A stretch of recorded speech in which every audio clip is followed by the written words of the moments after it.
పరిపాలన విధానం మీకు ఎలా అనిపిస్తుంది? ఫ్రీ బస్సులు తీసేసేమని ఆ, మాకు జెంట్స్ సీట్లు లేకుంటే అవుతున్నాయి. మెయిన్ మేము డబ్బులు పెట్టి 1400 పెట్టి కిరాయి పెట్టి మంత్లీ పాస్ తీసుకొని మేము ఎవరు ఏజ్ వాళ్ళం మేము నిలబడిపోతున్నాం. మాకు అందుకనే మాకు ఫ్రీ బస్సులు తీసేస్తే చాలా మంచిగా ఉంటది.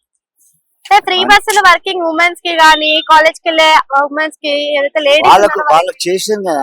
మా జెంట్స్ సీట్లు కూడా వాళ్ళే కూర్చుంటుంటే ఎట్లా ఉన్నా కదా, మేము ఎట్లా కూర్చోాలి? సీనియర్ ఫ్రీ బస్సెస్ అనేది తీసేసి ఏ ఏజ్ వాళ్ళకి పెడితే బాగుంటది లేదా ఏ మెథడ్ లో పెడితే బాగుంటది? టికెట్ పెట్టండి మేడం, టికెట్ పెట్టండి, అందరికి పెట్టండి టికెట్, కానీ కొద్దిగా తక్కువ చేసి పెట్టండి అంతే. గత ప్రభుత్వం చూసారు కదా, ఫ్రీ స్కీమ్ అయితే ఏం లేవు, డెవలప్మెంట్ ఎక్కువ ఉంది. చాలా మంచిగా ఉండేది. ఇప్పుడు వాటర్ తాగడానికి కూడా లేవు. అప్పుడు భగీరథ అని పెట్టిండు, చాలా మంచిగా చేసిండు. భగీరథ అనేది చాలా మంచిగా చేసిండు ఆయన. కొన్ని ఊర్లకు పల్లెటూర్లకు కూడా తాగే నీళ్ళు వచ్చినాయి. ఇప్పుడు రేవంత్ గారు వచ్చి ఏం పీకుతున్నాడు? ఏం పీకలేదు. అంటే ఇప్పుడు హైడ్రా అని కూడా ఒక సిస్టమ్ ని తీసుకొచ్చిండు కదా, మరి హైడ్రా సిస్టమ్ వల్ల యూజ్? హైడ్రా కూడా బేకార్ సిస్టమ్.